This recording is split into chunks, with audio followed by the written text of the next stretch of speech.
nongeye kubashimira cyane mwe mwese bakunzi b'inyandiko zitandukanye tugenda tubagezaho. Ndabashimiye cyane kuba mufata igihe cyanyu mukabana natwe. Ndabashimiye cyane kuba mugira ibitekerezo mutanga ku byo tuba twabasomeye.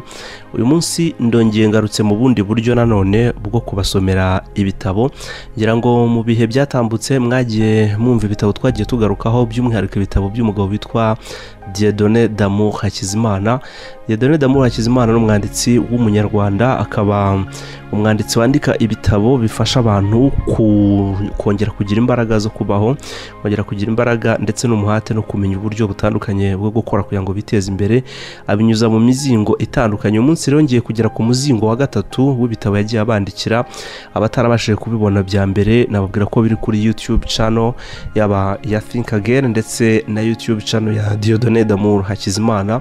Iyo mizingo itatu yose iri. Uyu munsi rero ngiye kubagezaho umuzingo wa gatatu. Nyine ni umuzingo yise inzira y'inkotanyi.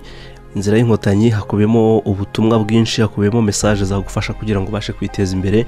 Ubwo nimwumva mvuga mwumve ndi kuvuga mu ijwi rya Dieudonné d'Amour Hakizimana nk'umwanditsi. Ngaho rero reka mbaye ikaze ubundi dutangire. Mu gitabo inzira y'inkotanyi Dieudonné d'Amour atangira agira ati: muvandimwe, intego yanjye nyigezeho. Kera mu mwaka w'1992 nicaye mu cyumba rukumbi cyari cyuzuye mu nzu nubakiraga ababyeyi banjye, nandikira Imana ibaruwa nyisaba ibintu bibiri. Nayisabye kujya kwiga mu mahanga no kuba umukire. Ibi byose nabigezeho, ariko nyuma naje kwibuka ko muri iyo baruwa nanditsemo ko nimara kubigeraho nzayishimira kandi nkazamamaza izina ryayo, nigisha kandi ngeza ku bandi ubumenyi n'ubukungu Imana yanjye izaba yarampaye. Uru ruhererekane rw'imizingo itatu ku bijyanye no kwiteza imbere n'uruhare rw'Imana mu bukungu bwanjye rurangiriye hano. Akazi gasigaye ni akawe. Niba uzabyaza umusaruro ubumenyi nashyize muri ibi bitabo, kandi byantwaye imyaka myinshi, amafaranga n'ubuzima byanjye kugira ngo bikugere mu biganza byawe. Ni wowe ku giti cyawe ufite uburenganzira bwo kubyakira ndetse no kubishyira muri wowe, ukurikije igihe urimo n'ibyo ushaka kugeraho. Wabikora cyangwa utabikora, ingaruka cyangwa intsinzi ni wowe zizabaho. Ni wowe rero ufite amahitamo yo kwagura ibitekerezo byawe ukabibyaza umusaruro. Nta wundi uzabigukorera. Nkwifurije kuzaba imfura mu buzima bwawe bwose, atari ukugira ngo ubyereke rubanda, ahubwo ari ukubyereka roho yawe. Ni wowe n'umutima wawe muzaba mubiziranyeho. Ubupfura buba ku mutima, kandi niyo ndaga ikomeye inasumba izindi zose ababyeyi cyangwa se abakurambere baturaze. Kuba imfura bivuze kuba intwari, inkotanyi y'ubuzima bwawe. Nutaba intwari cyangwa se inkotanyi y'ubuzima bwawe, ninde wundi uzaza kubuharanira? Umutwe ukurikira ari wo nisi wa 16 n'uwawe. Uzawandikemo ibyo ushaka, byaba urugendo rwawe mu nzira y'ubukungu, ari intege ushaka guha abawe nk'umurage cyangwa se n'ibindi wifuza. Inama nakugira ni ugutangira hakiri kare kwigisha abana bawe kwikorera, ukabaha amasomo akubiye muri ibi bitabo, kuko nta handi bazayakura atari kuri wowe. Fata ingamba zo kuyiga neza, kuyashyira mu bikorwa kugira ngo uzabone uko usobanurira abandi. Uko isi igenda ihinduka ni nako tugomba gutegura abana bacu kuzayibamo gitwari, kandi bakazarangwa n'ubutwari, kuko ariyo soko y'ubukire Imana gihanga yaturaze. Twese Imana yaturemeye guhirwa, ariko tugomba kubikorera. Ntawe Imana yaremeye kubaho nabi cyangwa se kurara ubusa. Kera data umbyara yanshiriye umugani wavugaga ngo habayeho igihugu cyari gifite imisozi 1000. Muri iyo misozi 1000 yose habagamo imisozi itageze ku 10 yasumbaga iyindi yose. Iyo wuriraga umwe muri iyo misozi ukagera ku bushorishori bwayo, wabonaga ibintu bitangaje, ukabona n'ubwiza umuntu atigeze abona n'amaso ye. Abanyamahanga bazaga kenshi kurira iyo misozi kugira ngo nabo bihera amaso ubwiza bw'icyo gihugu. Abaturage b'icyo gihugu bari barimo ibice bitatu. Icyambere cyari kigizwe n'abaturage bageze kuri 70% batashakaga kurira iyo misozi, kuko bumvaga ko ari uguta igihe cyabo, kandi bo babonaga yuko bikomeye kurira umusozi. Rimwe na rimwe bakavuga bati, ariko buriya nurebera bisozi nkikubita hasi nkapfa, naba nzize iki? Igihe cyose babaga bafite ubwoba ndetse n'impamvu baturira iyo misozi. ahubwo bagahora bategereje kubaza uwamanutse avuye kuri uwo musozi mu bushorishori bamubaza uko hameze. Abaturage ba kabiri bari bagizwe na 20%. Bari abaturage bagerageje kurira ya misozi ariko bagera hagati bagakata bakisubirirayo kubera ko babonaga batakomeza ngo bagere mu bushorishori. Impamvu zabo zari kuba batariteguye neza no kumenya impamvu bashaka kugera ku bushorishori. Kubera izo mpamvu rero bageragamo hagati bahura n'ikibazo runaka cyangwa se bananirwa bagahita basubira inyuma. Abaturage ba gatatu bari bagizwe n'10% ry'abaturage bose. Aba bari abaturage bitanze bakagera ku bushorishori bakibonera neza n'amaso yabo, bagahumeka umwuka wo mu bushorishori bakanashimishwa no kubona bagezeyo. Ariko ubwo bageraga mu bushorishori bamaze kuruhuka, amaso yabo yahitaga abona undi musozi muremure bashoboraga kurebaho neza ubwiza burenze ubwa mbere bw'igihugu cyabo. Icyo gihe bahitaga bihindi gahunda yo gushaka uburyo bazazamuka wa musozi mushya babonye. Mu gihe rero bageraga mu kibaya bavuye kuri wa musozi, babwiraga abo basanze batashakaga cyangwa se babaga bategereje ko ibihe biba byiza ngo babone kurira iyo misozi, bakabwira yuko hameze neza cyane hateye amabengeza ko ntacyo wahanganya nacyo. Bamwe bahitaga bashaka kurira imisozi ariko bakabuzwa n'abandi bavuga bati ko bari abavuyeyo bakaba batubwiye ko hameze neza, turarwana n'iki ngo tururire umusozi. Papa rero yarangizaga ambaza ati wowe utuye muri iki gihugu wahitamo kuba mu bahe baturage? Urumva nari gusubiza iki? Igisubizo cyanjye cyari cyo kurira umusozi nkirebera. None wowe igisubizo cyawe ni ikihe? Buri wese agomba kurira umusozi akagera kandi akareba mu bushorishori bwawo. Twese Imana yaturemeye kubaho neza, guha ibyiza umubiri wacu, gutunga no gutunganirwa. Ibi ni uburenganzira buri mu muntu afite, ntabwo ari leta cyangwa se undi muntu uzabigukorera. Ni wowe ubwawe ugomba gushaka umusozi wo kurira, igihe uzawurira n'abazaguherekeza. Ntawe uzaguhatira kurira umusozi utabishaka cyangwa se utazi impamvu ugomba kuwurira. Kandi niba ufashe icyemezo cyo kuturira umusozi wawe, abandi bazava imahanga baze kuwurira, maze nibabona ubwiza bwawo bazabufata babugire ubwabo. Maze kera kabaye abana bawe nibashaka kurira wa musozi bibasabe kubanza kwishyura wa munyamahanga wafashe wa musozi w'iwanyu. Iki gitabo rero gikubiyemo byinshi. Reka twinjire mu gitabo nyirizina ku buryo burambuye. Mbibutsa ko iki gitabo cyanditswe n'umwanditsi Dieudonné Damour cyitwa Inzira y'Inkotanyi. Ubwo rero tugiye guhera ku mutwe wa 11. Ihame rya 10, umunsi ntukagusige. Niba icyo ushaka kugeraho ari ugufasha abantu, ntugategereze amafaranga ngo ubone kubafasha. Bafashisha ibyo ufite uyu mwanya kuko ari byo bikenewe. Itegeko ryitwa byose birashoboka ridutegeka kugenekereza ukumva ko ibintu byose bishoboka. Iyo ni intangiriro y'indoto ifite icyishura mu buzima bwawe, abandi bita amahirwe.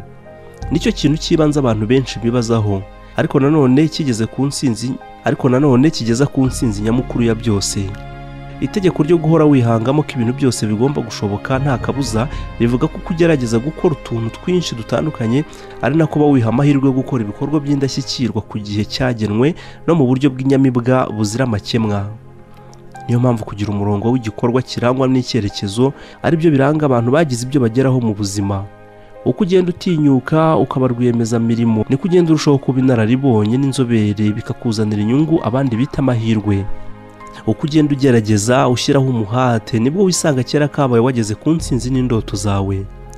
Ibikorwa birangwa n'icyerekezo kandi bifite intego bisaba kuba uri umuntu ugira gahunda mu buzima, ku buryo inyungu z'umusaruro w'ibyo wakoze zikugeraho vuba mu gihe gito gishoboka cyose. Bikaba bishingiye ku rufunguzo rw'ingenzi rukubera integuza y'amahirwe yawe. Uko ugenda ushamadukira gukora ikintu nako ugenda umenya ukanabona umwanya uhagije wo kukigaho, bityo wamara kukimenya neza nawe ukazakibyaza umusaruro. Mu Kinyarwanda baca umugani bati akanyoni katagurutse ntikamenya iyo bweze, ni uburoba bavuga. Niba utuye cyangwa uherereye ahantu ubona hadafite ibikorwa cyangwa se icyo wakora, kuki utahaguruka ngo ujye gutura ahandi? Kubera iki utajya mu kindi gihugu? Ikikuzitiye ni iki? Ni ubwoba. Mu gihugu bita Thailand muri Aziya bafite umuco wo gufata inyamaswa bita inzovu bakazigira ibikoresho byabo bifashisha mu gutwara ba mukerarugendo. Kugira ngo babigereho bafata inzovu ikiri akana bakayizirika umunyururu, bakayigira nabi ku buryo itabasha guhaguruka ngo igende. Uko iminsi yiyongera wa munyururu ujya mu bitekerezo byayo ko idashobora kuwuca kandi ko bayimerera nabi. Ikura rero izi ko idashobora cyangwa se idafite imbaraga zo gushwanyaguza wa munyururu ngo yigendere. Ikazarinda isaza idatekereza gucika ngo yigendere.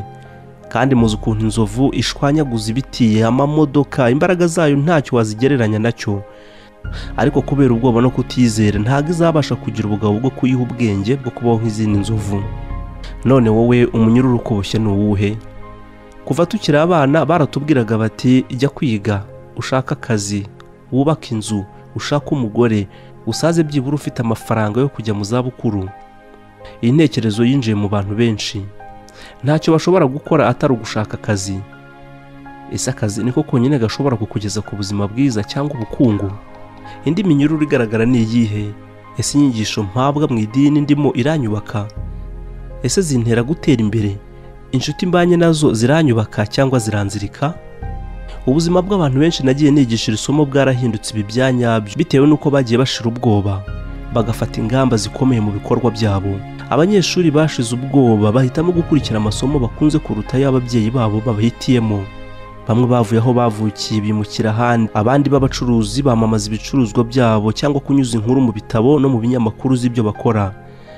Akaba mugani w'umunyarwanda wo bagira bati umukobwa wabuze umuranga yaheze mwa nyina.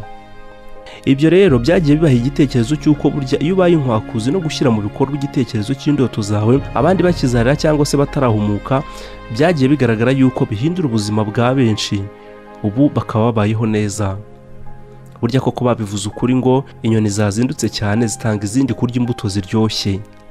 Niba utabyaza umusaruro ibintu byose bikugaragiye, abandi bazabikoresha bagukuraho utwawe twose nk'uko nabibabwiye mu gitabo cya mbere. Aho umugaragu yahawe itare na rimwe yaryambuwe rigahabwa wari ufite menshi kuko yari azi kuyabyaza umusaruro. Ujye urasa inyoni ukiyibona. Numvise inkuru y'umugabo witwa Mr. Colin Robin, akaba umunyamwete. Uburyo yakoranaga imbaraga kandi akaba rwiyemezamirimo ufite icyerekezo kidasanzwe.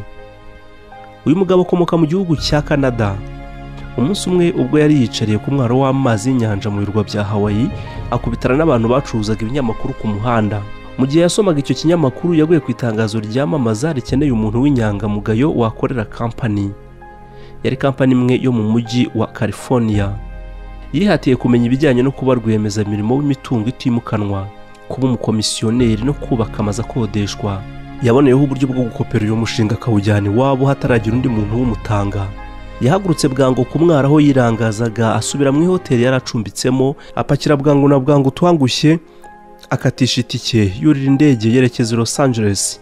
Agezeyo atega tagisi yo kumugeza ku biro by'akataraboneka bya kompanyi yashakaga guha iki gitekerezo. Reka iyi kompanyi tuyite Alpha. Abashingwabikorwa bo kuri Alpha twavuze haruguru banyuriyemo muri make wa mugabo ibijyanye na rya soko ry'umurimo yifuzaga mu gihugu cya Canada. Mu kanya gato nk'ako guhumbya, Colin Robin yari yemerewe icyemezo kimuha ububasha bwo kugura imitungo muri Canada akajya bumuhuza na bya biro bya Alpha. Cyamuhaye amasezerano gutyo n'ibyo azajya agenderaho mu kazi. Ibintu bimaze kujya mu buryo, ni ukuvuga amaze kubyaza indoto ze n'agafaranga kamaze kuza. Imyaka mike yakurikiyeho yari amaze gufungura hirya no hino ku isi ndetse no gushinga neza ibiro bikora nka cya kindi twise Alpha ku nkombe z'inyanja. Yari amaze kandi kuba umuherwe w'amamiliyoni atabarika, wibera mu mazu y'imiturirwa y'akataraboneka, wirirwa atembera isi yose agenzwa no kuba kizigenza w'amasoko yo ku myaro. Ibihumbagiza by'abantu basomye rya tangazo bararibonye ntibabyitaho, ariko kubera umuntu umwe no kubwo kugira amakenga n'ishyushyu ryo gusoma no kutazarira mu gushyira mu bikorwa umurongo w'icyerekezo cy'indoto ze, yashoboye kwikura mu bukene. Ubu ngubu rero akaba abarizwa mu baherwe bagashize, akaba yibitseho imitungo itabarika. Ibikorwa cyangwa se amahirwe biri ahantu hose. Niba wumva ibi bintu bisa naho bitakubaho uribeshya cyane. Amahirwe cyangwa umwanya mwiza nk'uyu mu buzima ubaho kandi akenshi abantu bakawupfusha ubusa. Ibyo nibyo twiberamo buri munsi, nibyo bidukikije. Ariko niba utajya ugira amakenga cyangwa ngo ubaze umenye, warakererewe. Ubu buryo buboneka gake mu buzima, niba butarakugeraho birababaje, kuko nibyo twirirwa twirukamo tukabyivurugutamo ariko ntitubimenye. Mu myaka mike ishize umusore umwe yari yemeje muri we ashaka gutangira kwikorera ku giti cye. Byagenze gute rero? Yitabiriye amahugurwa ku bijyanye no kwihangira umurimo. Agezeyo yasobanukiye ko 95% by'ibicuruzwa bikorerwa mu nganda burya bitava hanze. Uwo musore yatahuye ayo mayeri, anatangazwa nuko hari ibihumbi byinshi by'ibikoresho byavumbuwe bikanacururizwa mu Burayi ndetse no hirya no hino muri bimwe mu bihugu byo mu burasirazuba bwo ku ruhembe rw'isi, ibyo bita Extreme Orient. Ariko yatangajwe nuko nta muntu n'umwe wo muri Afurika wigeze arita mu gutwi cyangwa se ngo abirabukwe. Yiyemeje gukora urutonde rw'abantu bakoreraga mu nganda z'i Burayi bakaba barashakaga bagemurira ibicuruzwa byabo ku isoko ryo muri Afurika. yaje kumenya ibijyanye no guhinga cyangwa se gutunganya uturima tw'indabo jardinage. Mu gihe yari arimo atembera yaje kubona ahantu hatunganije uturima twiza tw'indabo, aratwitegereza abona ukuntu duhinze mu buryo budasanzwe. Yahise yiyemeza gushaka ibikoresho bya kijyambere bidasa n'iby'abandi bagemuragamo. Yashatse ingorofani nziza n'utundi dukoresho twiza two gutwaramo mbese ahanga udushya. Yaje kumenya ko iwabo muri Nigeria hari isoko ry'akataraboneka, yiyemeza kujya agemurayo ibyo bikoresho by'indabo. Mu kanya nk'ako guhumbya yahise yandikira kompanyi y'iwabo ngo ayoherereze ku byo bakora barebe uko bimeze, babishime cyangwa se babigaye. Yohereje ikigo cy'igihugu gishinzwe ibijyanye no gutunganya ubutaka ngo kibisuzume, kubera yuko hari hateganyijwe imurikagurisha mu kwezi kwari bukurikireho kugira ngo abonereho kubimurika. Ariko yaje guhura n'imbogamizi zo kubura ibikoresho bihagije byo gutwaramo. Yitabaza mugenzi we nawe w'umunyenganda amutiza ibikoresho byo gutwaramo. Abaguzi bo mu byiciro bitatu by'amakompanyi akomeye bakunda guhunika barahagobotse. Babonye za ngorofani ukuntu zikomeye ndetse n'ibindi bikoresho, bishimira iryo soko, bahita bamutumiza ibindi bikoresho 64,000 bijyanye no gukora ubusitani kuri komande. Igitangaje nuko kuri buri gikoresho kimwe yagiye abungukamo $20. Uko igihe cyagiye gihita yakoze iyo bwabaga yuzuza ibisabwa byose. Ubu wumva iyi nkuru akaba abarirwa mu baherwe batunze miliyoni n'amamiliyoni. Igitangaje kandi gitunguranye, ibi byose yabigezeho mu gihe kitageze no ku myaka 2 uhereye igihe yishyiriragaho intego.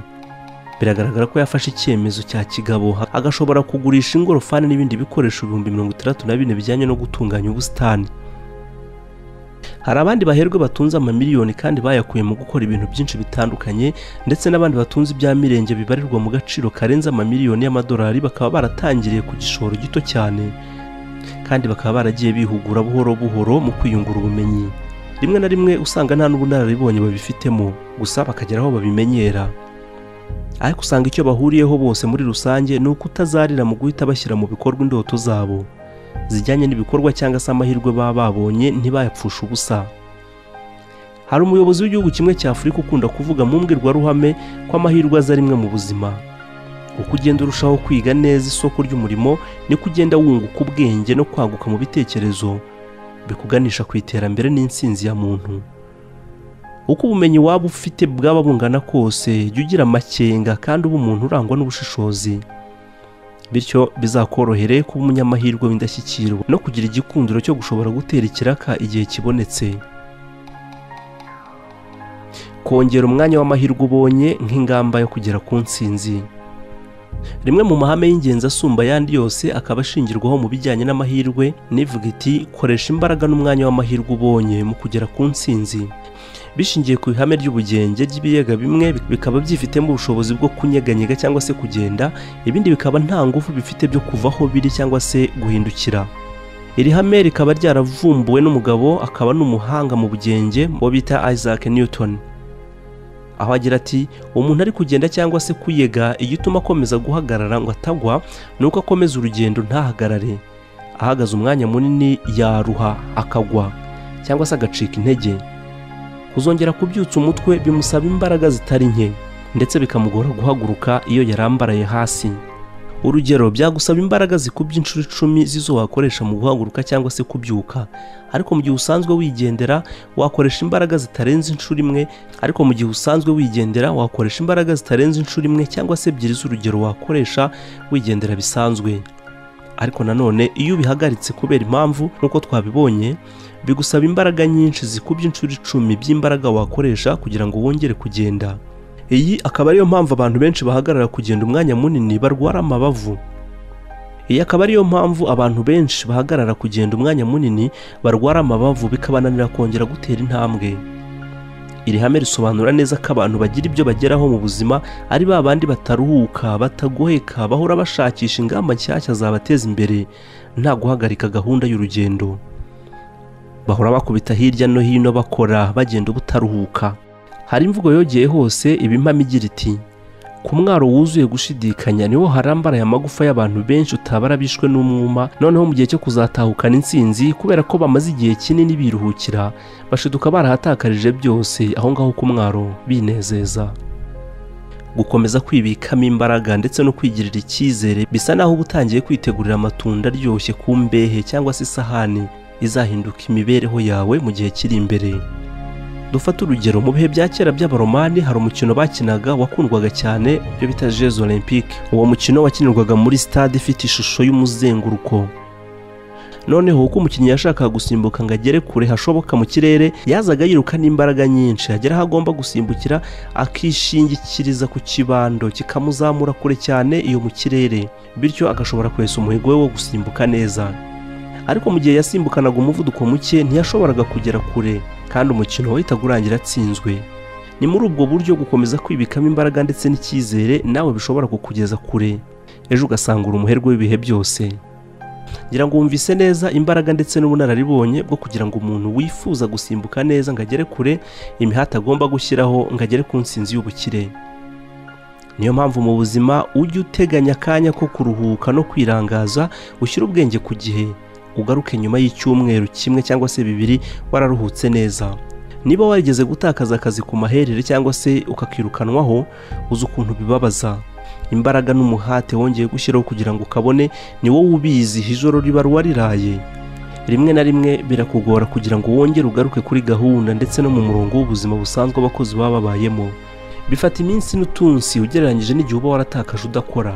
Ndagutera inkunga yo gukomeza kuzenguruka hose buri munsi ushakisha umugati ndetse n'icyakubeshaho wowe n'abawe. Icyo usabwa rero ni ugukurikira ibice bitandukanye nzagenda nkugezaho bikubiye muri iki gitabo nyine cya Dieudonné D'Amour cyitwa Inzira y'Inkotanyi.